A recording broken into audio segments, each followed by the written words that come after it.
I'm Madison Foster, 32 years old. 6 words from my sister destroyed my dream vacation and cost me $13,000.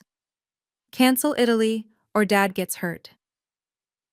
Those words came at 2:47 a.m., 3 days before my flight to Rome. A trip I'd saved for all year, planned down to every museum visit, every restaurant reservation. I believed her. I trusted her. Within 20 minutes, I'd wired every penny of my vacation fund to her account. 3 days later, while I sat at my desk eating a sad desk salad, champagne glasses clinked in cruise photos on Instagram.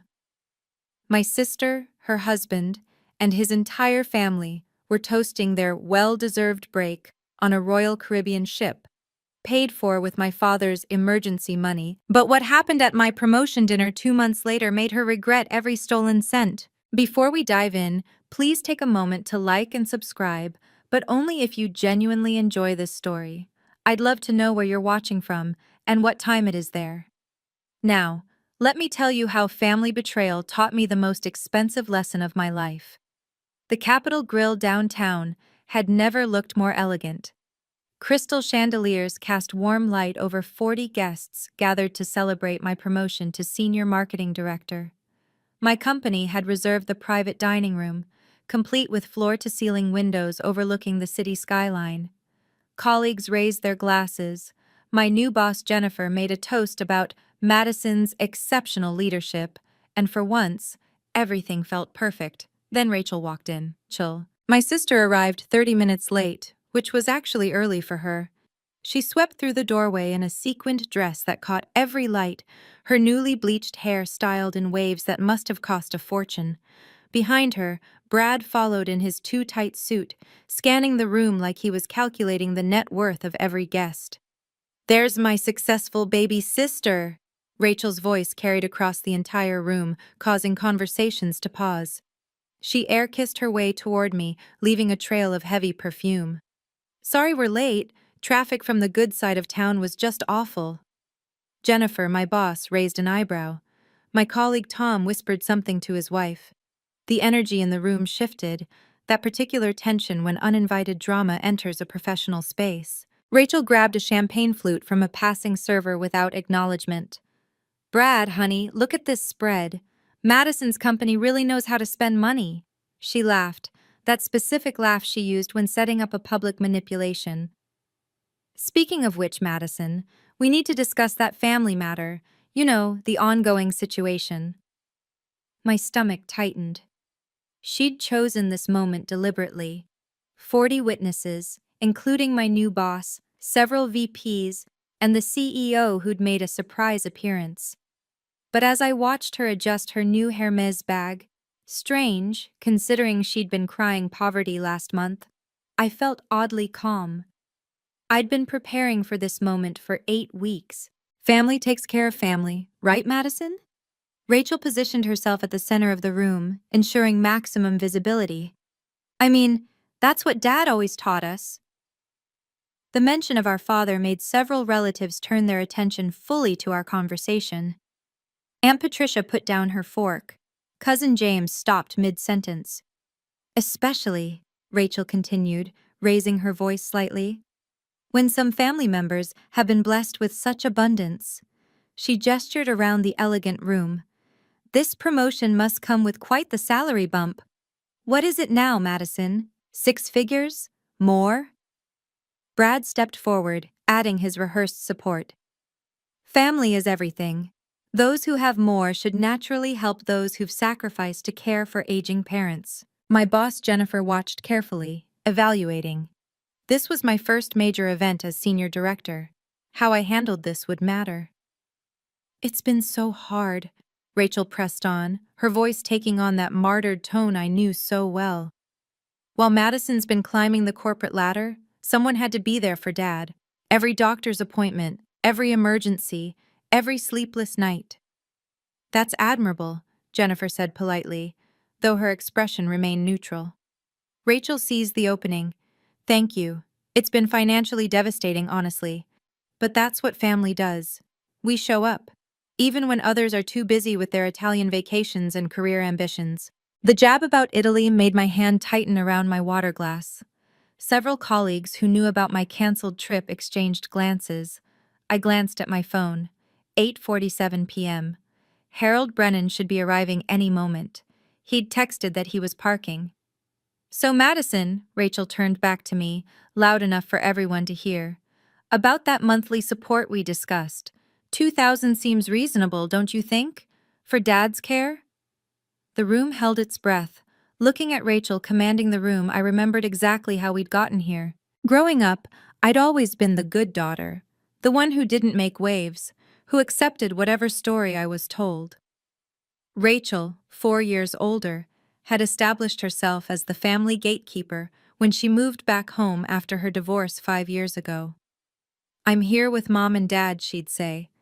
"You're 3 states away. You don't see what I see." She controlled the information flow like a corporate communications director. When Dad had his mild stroke 2 years ago, I learned about it 3 days later. "Didn't want to worry you during your big presentation," she'd explained. When Mom passed, Rachel handled all the arrangements, then presented me with a bill for half. "You live too far to understand Dad's real needs," became her constant refrain. Every family decision happened without me. Doctor's appointments? Scheduled when I couldn't attend via video. Financial discussions? Too complicated to explain over the phone. Home repairs? Always urgent, always expensive, always requiring immediate payment. The pattern was consistent. I was good enough to fund things, but too distant to have input. Rachel had positioned herself as the sacrificial caregiver while painting me as the absent, career-obsessed sister who only contributed money. The truth? Dad had a full-time home health aide covered by his excellent insurance. Rachel visited him twice a week at most, usually to drop off groceries, which she'd expense to me later. But to hear her tell it at every family gathering, she was practically living at his house, sacrificing her own life for his care. I'd believed it for so long, sent money whenever asked, felt guilty about my distance, my career, my choices. Until 8 weeks ago, when those cruise photos changed everything. But I wasn't that naive younger sister anymore. The manipulation had escalated over the past 2 years, following a predictable pattern I'd been too trusting to see. December 2022. Dad needs emergency dental surgery. I sent $3,000 the day before my company Christmas party. Later found out his dental insurance had covered everything. March 2023. The roof is leaking. Dad could get sick from mold. $5,000 wired during my birthday weekend in Nashville. The roof had been replaced under warranty. July 2023.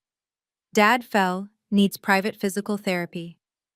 $4,000 sent while I was closing the biggest deal of my career. Dad's Medicare covered all therapy. November 2023. House needs wheelchair modifications. $8,000 transferred the week of Thanksgiving. Dad was walking fine with his cane. February 2024.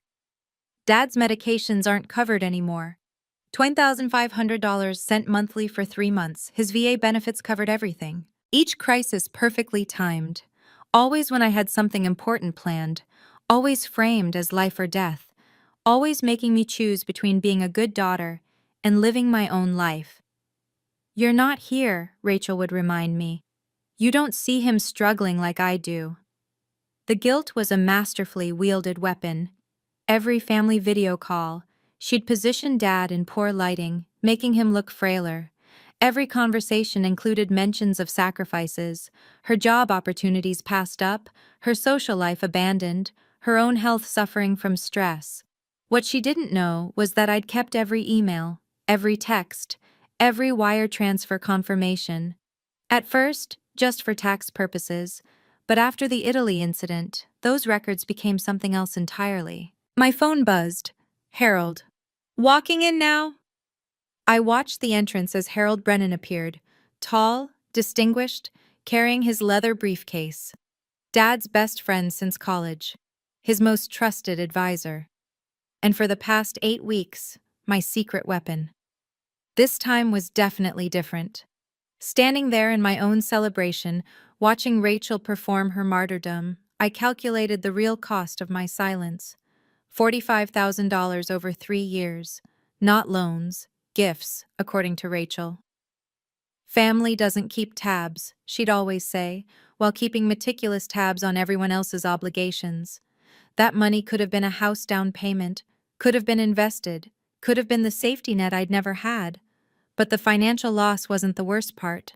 Madison's always been focused on her career, Rachel told Jennifer, my new boss, with a sympathetic smile. Some people are built for family, others for spreadsheets. No judgment, of course. Jennifer's expression shifted slightly. In corporate America, being labeled as someone who abandons family for career was poison. It suggested unreliability, questionable values, lack of balance. The other VPs were listening too. The CEO, who'd been charming 5 minutes ago, now wore a evaluative expression. My reputation was being assassinated in real time, at my own promotion dinner. Tom from accounting whispered to his wife, loud enough for others to hear, about family drama. The new interns from my department looked uncomfortable. The regional director, who'd been considering me for the Singapore project, was frowning. This was Rachel's real power play. Not just the money she'd extract, but the narrative she'd cement. Madison the selfish sister, Madison the absent daughter, Madison who chose ambition over family. That story would follow me through every professional relationship in this room. If I stayed silent tonight, I'd be funding Rachel indefinitely while wearing the scarlet letter of bad daughter in my professional circle. Every future promotion would carry whispers. Every success would be tainted. I caught Harold's eye as he found his seat. He gave me the slightest nod. This stops tonight. If you've ever been manipulated by family using guilt as a weapon, you know exactly how I felt in that moment. The hardest part isn't the money. It's the betrayal from people who should protect you. Have you experienced something similar? Drop a comment below sharing your story. And if this resonates with you, please hit that like button. It really helps other people who need to hear this find the video. Now, let me show you exactly how the Italy cancellation unfolded. The text that destroyed my Italian dream came at 2:47 a.m. on a Tuesday. "Call me now," followed immediately by "Emergency dad in danger." I jolted awake, heart pounding. Called immediately. Rachel was sobbing. That specific kind of sob that sounds desperate but stops cleanly between sentences. "Dad owes money to dangerous people," she gasped. "They came to the house tonight." "What? Who? Is Dad okay?" "He's terrified. He won't tell me everything, but it's $13,000. They said 72 hours or else." My mind raced. Dad had always been conservative with money. Dangerous people? Dad doesn't even gamble. It's complicated. Something about a business loan from before Mom died. These aren't bank people, Madison. They knew where he lives. They mentioned us by name. "We need to call the police." "No!" Her panic sounded real. "They said no police or it gets worse. Madison, I'm scared. I can't lose Dad, too." The mention of Mom was calculated perfectly. I could barely think straight. "I have maybe 2,000 in savings," Rachel continued. "Brad's between jobs. You're the only one who can help. I know you have that Italy money saved." Italy. My dream trip. Flights booked, hotels reserved, museums scheduled, 3 days away. They said 72 hours or they hurt him, Madison. Cancel Italy or lose Dad. The choice felt like no choice at all. What kind of daughter chooses vacation over her father's safety? "Send me the account information," I heard myself say. 20 minutes later, $13,000 left my account. The entire Italy fund plus my emergency savings. The confirmation email came through immediately. Transfer completed. Rachel texted, "You saved Dad's life. He'll pay you back when this is resolved." 3 days later, she was toasting champagne on a cruise ship. The Instagram post appeared while I was eating lunch at my desk, mourning my canceled trip. "Finally, living our best life. #blessed, #family time, #cruise. Life, #deserved." Rachel stood on a balcony suite deck, Brad's arms around her, the Caribbean blue stretching endlessly behind them. Her in-laws flanked them, all four of them, drinks raised, smiling broadly. The timestamp, posted 3 hours ago. My hands shook as I scrolled through the photos. The deluxe beverage package wristbands, the specialty restaurant reservations, the spa appointments, the shore excursion in Grand Cayman where they swam with dolphins. $300 per person. The comments made it worse. Brad's mom. Thanks for treating us to this amazing trip. You two are so generous. Rachel's response. Family deserves the best. We've been saving so long for this. Then the gut punch. Dad commented, Have fun, kids. Looks beautiful. Dad, who was supposedly terrified in danger, owing money to threatening people, casually commenting on Facebook about the pretty ocean views. I called him immediately. Hi, sweetie. How's work? Dad, are you okay? Are you safe? Of course, why wouldn't I be? The money you owed. The dangerous people. Silence. Then confusion. What money? What people? Madison, what are you talking about? My stomach dropped through the floor. Rachel said you owed $13,000, that people came to the house, that you were in danger. Rachel said what? His voice sharpened. Madison, I don't owe anyone money. I haven't had a loan in 15 years, and nobody's come to the house except the Meals on Wheels lady. The room spun. She said 72 hours or else. I sent her $13,000. Dad's silence stretched long. When he spoke, his voice was cold. She's on a cruise right now, posted pictures this morning. That's when I called Harold Brennan. Harold Brennan answered on the second ring. Madison, your father mentioned you might call. Mr. Brennan, I need legal advice. It's about Rachel and some money. Come to my office, today if possible. 2 hours later, I sat across from Dad's best friend since their University of Michigan days. Harold had built a successful practice specializing in family law and financial fraud. His office walls displayed 40 years of legal victories. Show me everything, he said simply. I pulled up the emails, the text messages, the wire transfer confirmation. Harold studied them with the intensity of someone who'd seen this pattern before.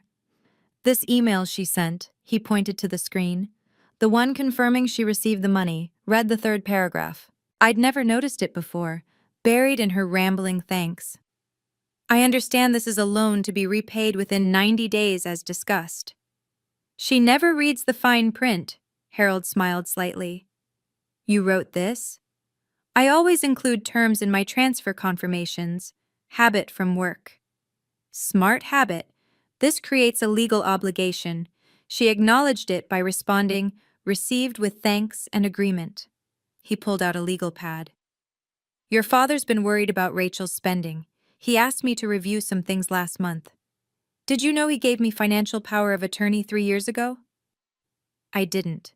He wanted someone outside the family to oversee things if needed, someone who couldn't be emotionally manipulated. Harold's expression grew serious.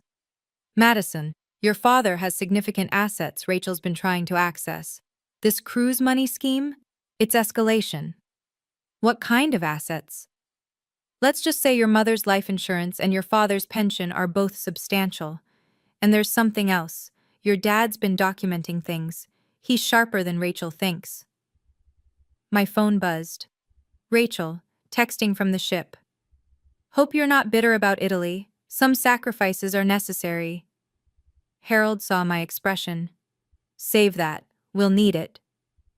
8 weeks of preparation led to tonight. We need documentation, Harold had said, and witnesses, lots of witnesses. The promotion dinner invitation had seemed like perfect timing. 40 guests, including several who worked in legal and finance. Professional setting with security cameras. Public enough for accountability, controlled enough to maintain dignity. Invite Rachel personally, Harold advised. Make it irresistible. My text to her had been carefully crafted. Having a celebration dinner for my promotion. Companies paying, exclusive venue. Would love family there to celebrate. You and Brad should come. Open bar and 5-course meal. She'd responded within minutes. Of course we'll support you. Family shows up. The irony wasn't lost on me. I'd arranged the seating strategically. Harold at a table with clear sightlines. My colleague from legal affairs, Patricia Chen, positioned nearby. The restaurant's manager, briefed discreetly, had ensured security cameras were functioning and well-positioned. What if she doesn't bring it up? I'd asked Harold. She will. The promotion, the public setting, the audience, she won't resist. It's the perfect stage for maximum guilt and pressure. He'd been right, of course. I'd also prepared something special. My laptop, already connected to the restaurant's presentation screen for the promotion slideshow, contained a folder labeled Family Memories. Inside were documents that told a very different story than Rachel's narrative. Perfect, Rachel had texted this morning. Brad's coming too. We have something important to discuss. Of course they did. They always had something important to discuss when they smelled money. Now, watching Harold settle into his seat while Rachel held court, I felt the calm that comes with thorough preparation. Every document backed up in triplicate, every email archived, every legal requirement met. Rachel wanted an audience for her performance. She was about to get one. Rachel stood up, tapping her champagne glass for attention. The room quieted, assuming another toast was coming. I hate to mix family business with celebration, she began, not hating it at all. But some things can't wait. Jennifer, my boss, set down her fork. The CEO leaned back in his chair. Everyone sensed the shift. While Madison's been achieving all this professional success, she gestured around the room, some of us have been handling the unglamorous work, the daily caregiving, the sacrifice of our own dreams. Rachel, I said quietly, this isn't the time. When is the time, Madison? You're always too busy, too many meetings, too many business trips. She turned to address the room. Our father is 78 years old. He needs constant care, medications, doctor visits, someone to make sure he eats. Brad stood beside her, his rehearsed support ready. Rachel gave up her career to care for him. We've depleted our savings. While Madison climbs the corporate ladder, we're drowning in caregiving costs. Some people forget where they come from, Rachel continued, her voice catching dramatically. Success makes them forget family, but care facilities cost $4,000 a month, home health aides, medical equipment. It adds up. Several relatives shifted uncomfortably. Aunt Patricia whispered to Uncle James. The judgment was palpable. Successful sister ignoring family needs while elderly father suffered. We're not asking for much, Rachel's voice rose. Just $2,000 a month. That's probably what Madison spends on her designer handbags. I didn't own a single designer handbag. Family takes care of family, she repeated, louder now. Or at least they should. The room was completely silent. 40 pairs of eyes on me. My professional reputation hanging in the balance. Rachel pulled out her phone. Should I show everyone the cruise we had to take? The one tiny break we've had in 3 years of constant caregiving? She had no idea what she'd just walked into. Rachel swiped through her phone, projecting martyrdom with every gesture. Look at this. 3 years ago, Dad's birthday. Who was there? Me? She showed a photo to the nearest table. Last Christmas? Me? Easter? Me again. The photos were carefully curated, I noticed. All from the same few visits, just posted at different times on social media to create an illusion of constant presence. Brad jumped in, addressing the CEO directly. Family is everything, right? I'm sure you understand, sir. Those of us who stay close to home, we see the daily struggles. Madison wouldn't know. She moved away for her career. Several colleagues looked uncomfortable. The narrative was setting. Heartless career woman abandons aging father. These are from last month, Rachel continued, showing more photos. Dad's medical appointments. Guess who took him? Not Madison. Aunt Patricia nodded sympathetically. It's hard being the only one who shows up. Exactly, Rachel seized the support. And now with this promotion, Madison's making what, 200,000? More? While we're going into debt keeping Dad safe and comfortable. My actual salary was nowhere near that, but corrections would sound defensive. We've had to sell things, Brad added. Family heirlooms, my car, but we do it because that's what love looks like. Jennifer watched me carefully, evaluating how I'd handle this crisis. The Singapore project lead was definitely reconsidering. Two interns looked like they wanted to disappear. Rachel moved closer to my table. I have all the receipts, Madison. 3 years of expenses you've ignored, doctor visits you've missed, medications you haven't helped with. She placed her phone on the table, showing a photo of Dad looking particularly frail. This was last week. While you were planning this party, I was managing his new heart medication. The photo was 3 years old. Dad's hair was darker then, though she'd applied a filter to hide it. Time for truth. This is the moment everything changed. When someone tries to humiliate you publicly, thinking you'll cave to social pressure, they forget one thing: truth is more powerful than manipulation. If you're finding value in this story, please consider subscribing and hitting the notification bell. I share real-life stories about setting boundaries and standing up for yourself every week. Also, what would you have done in my position? Let me know in the comments. Now, here comes the part Rachel never saw coming. I stood up slowly, reaching for my laptop. Let's talk about facts, shall we? The presentation screen behind me, which had been displaying congratulatory messages, switched to a new display. Email threads filled the screen, dates clearly visible. February 15th, 2:47 a.m. I clicked the first email. Rachel writes, Dad owes dangerous people money. Need $13,000 in 72 hours or else. My response? Wire transfer confirmation, same day. Gasps rippled through the room, Rachel's face drained of color. February 18th, 3 days later. Next slide. Royal Caribbean booking confirmation, $13,200, booked by Rachel Bradley, same-day purchase using the exact amount I transferred. The cruise photos appeared next. Rachel and Brad, champagne glasses raised. The timestamp showed them already at sea while she was still texting me about Dad's ongoing danger. But here's the interesting part. I clicked again. Dad's Facebook comment on those cruise photos. Have fun, kids. Strange message from someone supposedly in fear for his life. Jennifer leaned forward. The CEO had put on his reading glasses. Every eye was fixed on the screen. March through April. More emails appeared. Rachel requesting monthly support for Dad's care. But look at these bank statements. Dad's account, which Harold Brennan manages as financial power of attorney. The statements showed steady deposits, healthy balances, Medicare payments, pension deposits, VA benefits, every medical expense covered, every prescription paid by insurance, home health aid fully funded by his policy.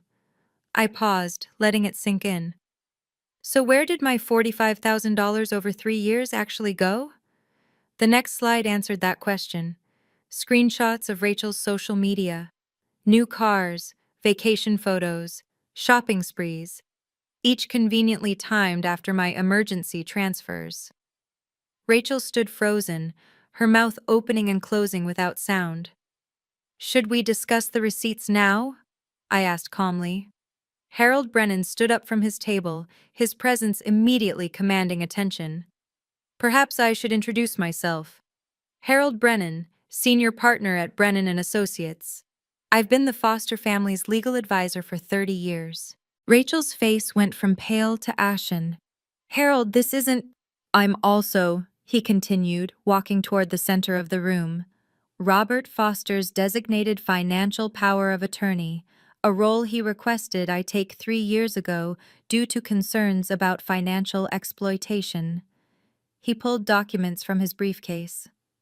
Ms. Bradley, you claimed your father owes dangerous people money.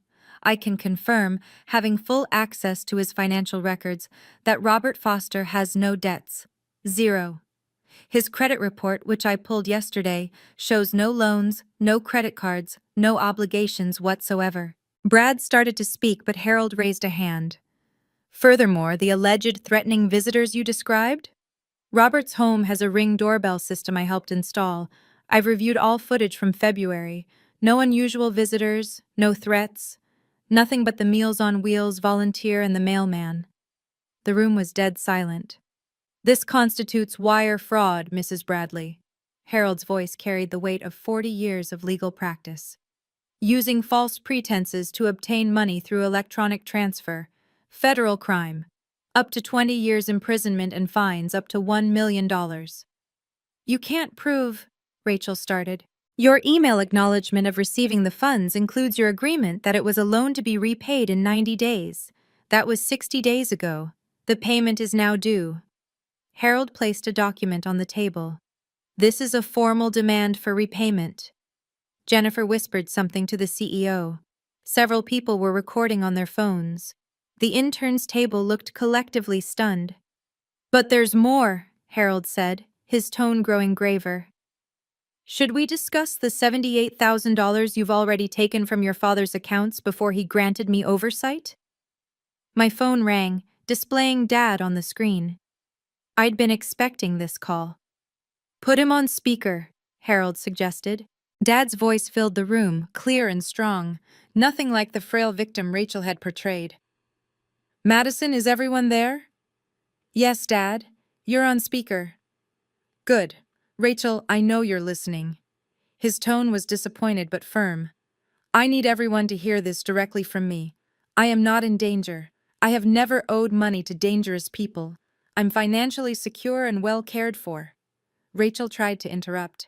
Daddy, you don't understand. I understand perfectly.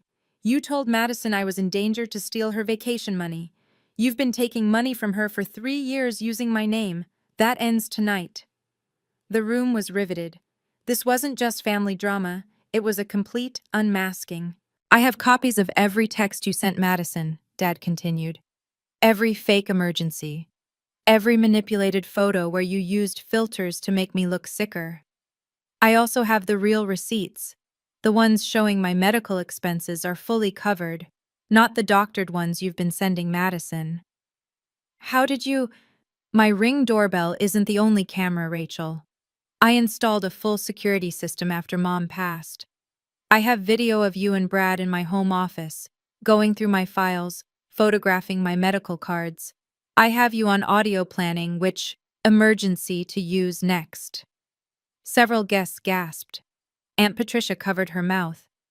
The relatives who'd been supporting Rachel minutes ago now leaned away from her. I'm disappointed in you, Rachel. Your mother would be heartbroken. Madison has been nothing but generous, and you've repaid her with lies and theft. Rachel's legs seemed to give out. She sank into a chair, her face crumbling. But Dad wasn't finished. Harold placed a document in front of Rachel. This is a repayment agreement, $13,000 within 30 days. Sign now, or we file charges Monday morning. I can't pay that back, Rachel whispered. You had money for a cruise, I said quietly. You'll find money for this. Harold continued with professional precision. The wire fraud charge alone carries 5 years federal prison time. Add conspiracy with your husband, interstate fraud since Madison lives in another state, and elder abuse for using your father's name, we're looking at potentially 15 years. Brad grabbed the papers. This is extortion. No, Harold corrected. Extortion is threatening someone's father to steal $13,000. This is a legal remedy to fraud. Your choice, sign and repay, or explain to a federal judge why you thought this was acceptable.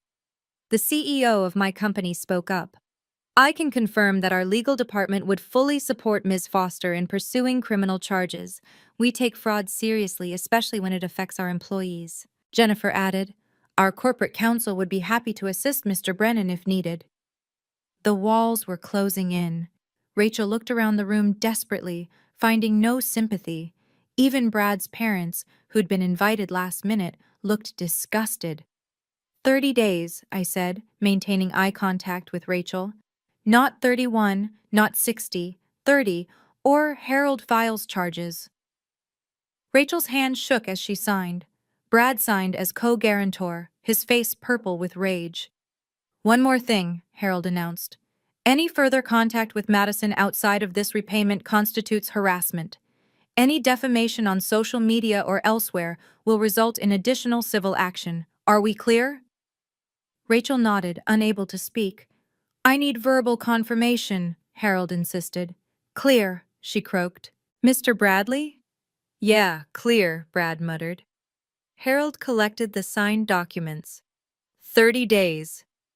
Rachel erupted like a volcano that had been building pressure for years. You selfish bitch! She shot up from her chair, knocking over a water glass. You've ruined everything! Everything! The professional atmosphere shattered. Guests pulled back as Rachel's composure completely dissolved. I gave up my life for this family, my career, my dreams. She was screaming now, mascara streaming down her face. You got to leave. You got to build your perfect life while I was stuck. Brad tried to grab her arm. Rachel, stop! She yanked away from him. No! She needs to hear this. Madison the perfect daughter. Madison the success story. You don't know what it's like. Ma'am, I need you to calm down. The restaurant manager had appeared, security flanking him. Rachel spun toward the crowd. She's destroying her own sister, her family, over money she doesn't even need. As she gestured wildly, her Hermes bag fell from the table, spilling its contents. The authentication card fluttered out. Except it wasn't an authentication card. It was a poorly printed replica, the kind that comes with $20 knockoffs from Canal Street. Someone laughed, then another. The facade was crumbling in real time. This isn't over, Rachel shrieked as Brad finally managed to pull her toward the exit. You'll regret this, Madison. Family doesn't forget. No, I said calmly, loud enough for everyone to hear. Family doesn't steal. Security escorted them out as Rachel's screams echoed through the restaurant. Through the windows, we could see her in the parking lot, still yelling, still gesturing, while Brad tried to get her into their car, a leased BMW they'd been 3 months behind on payments for. The room remained silent for a long moment after they left. Then, slowly, someone started clapping. The video went viral within 12 hours. Someone at table 6 had captured everything. Rachel's meltdown, the fake Hermes reveal, her being escorted out screaming. By morning, it had 300,000 views on TikTok with the caption, "Sister tries to shake down sibling at promotion dinner, gets exposed." The community impact was swift and brutal. Rachel's church Facebook group, where she'd portrayed herself as the sacrificial caregiver, saw the video. The comments were devastating. We took up a collection for her last month. She said her sister abandoned the family. I gave her $500 for her father's medicine. Her MLM essential oils team, her small business family, started dropping like flies. 17 downline distributors left within 3 days. Her Instagram, where she'd cultivated an image of struggle and sacrifice, hemorrhaged followers. The cruise photos were screenshot and reshared with caustic commentary. Brad's employer, a regional bank, received concerned calls about having someone involved in fraud working in their mortgage department. HR launched an investigation Monday morning. The extended family group chat exploded. Cousins who'd loaned Rachel money over the years suddenly wanted it back. Aunt Patricia revealed Rachel had borrowed $8,000 for Dad's emergency surgery 6 months ago. Uncle James mentioned the $5,000 for house repairs that never happened. The tally was staggering. Rachel had taken nearly $100,000 from various family members using Dad's name. She told me you refused to help, Cousin Linda texted me. Said you were too selfish to care about Dad. Every lie was unraveling. Every manipulation exposed. But the real consequences were just beginning.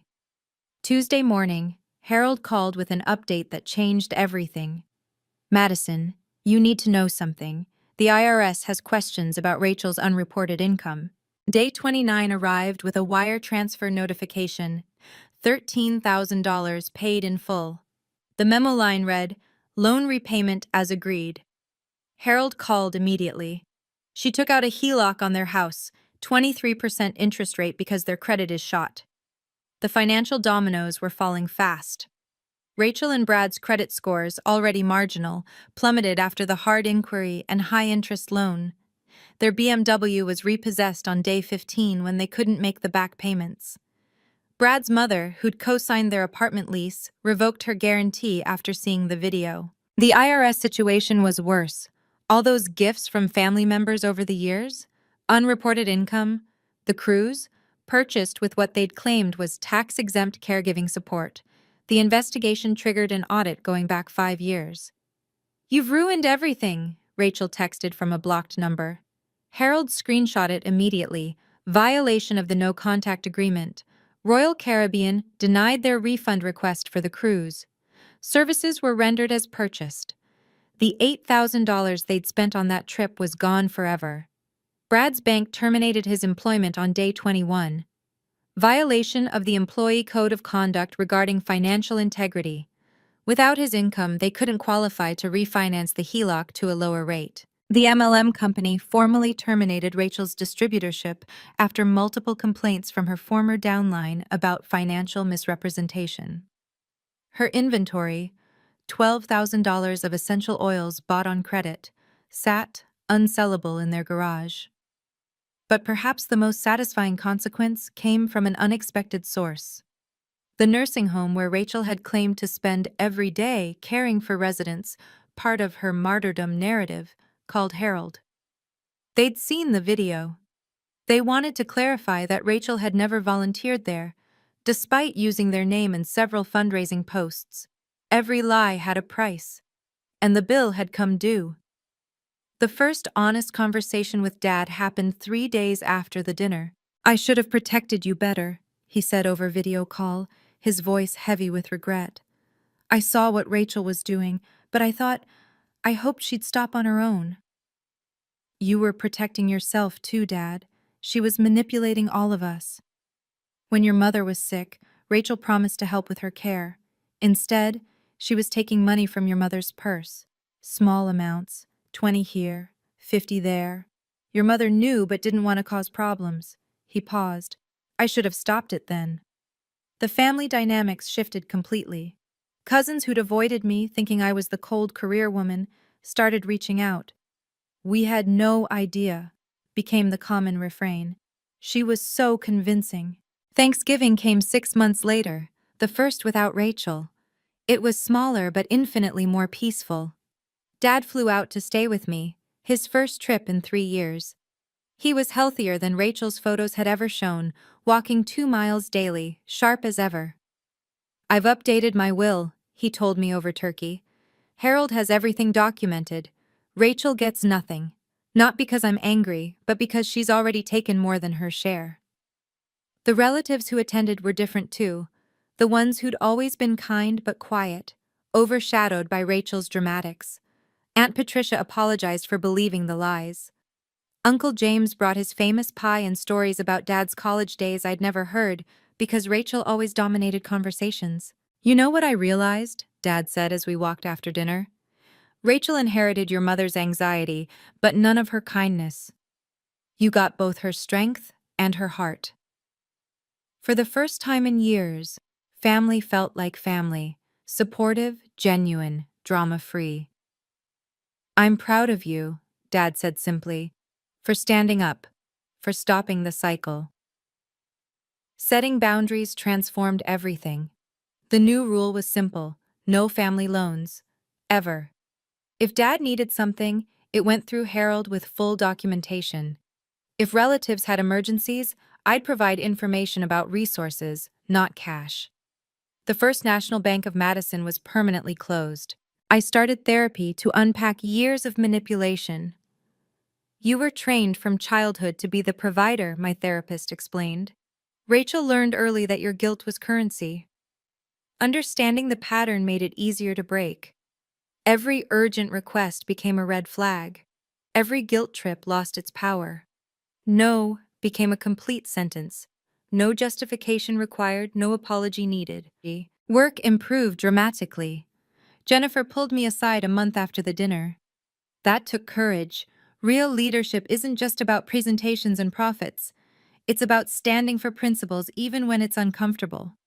The Singapore project was mine. The promotion stuck. My reputation, rather than being damaged, was enhanced. Someone who can handle that with such grace can handle anything, the CEO had said. I created an actual emergency fund for Dad, a trust managed by Harold with clear guidelines. Medical emergencies only, every expense documented, no cash withdrawals. It protected Dad from future exploitation while ensuring his real needs were met. The therapy revealed something else. I'd been buying love, thinking money equaled care. Real love doesn't have a price tag. It shows up in phone calls, visits, genuine concern, things Rachel never offered despite living 20 minutes from Dad. 6 months later, I finally felt free. Free from guilt, free from manipulation, free from the exhausting cycle of crisis and payment. Boundaries aren't walls, my therapist said. They're gates. You decide who gets access and on what terms. The most expensive lesson of my life became the most valuable. 1 year later, I stood on a Venice bridge watching sunset paint the canal gold. But this time, I wasn't alone. Dad stood beside me, his camera capturing the light on ancient buildings. His first international trip ever, at 79 years old. Your mother always wanted to see this, he said quietly. We kept saying, next year, until there were no more years. We'd planned this trip properly. Harold managing Dad's home care, medical clearances obtained, every detail arranged. The trip I'd canceled for Rachel's lies had become something better. A father-daughter journey neither of us had imagined. I got an email, Dad mentioned over dinner at a small trattoria. Rachel wanted to apologize. Says she's in therapy now. I'd received the same email. 3 pages of justification disguised as apology. How hard her life had been. How unfair everything was. How she'd been driven to desperation. No real accountability, just more manipulation in a softer package. Did you respond? I asked. No.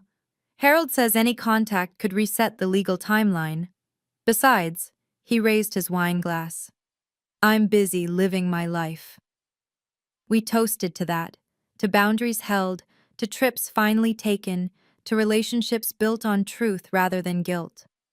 My promotion had led to another, then another. The Singapore project launched successfully.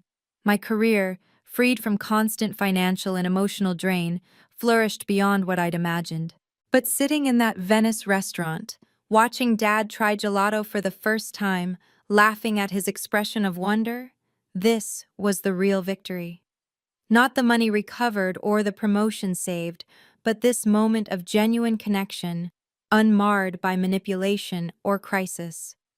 Some prices are worth paying for freedom, I told Dad, thinking of everything the last year had cost and given. And some freedoms, he replied, are priceless. Thank you for staying until the end of my story.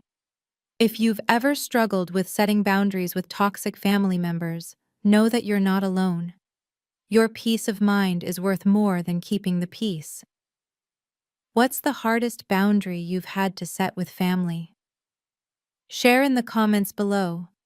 Your story might help someone else find their courage.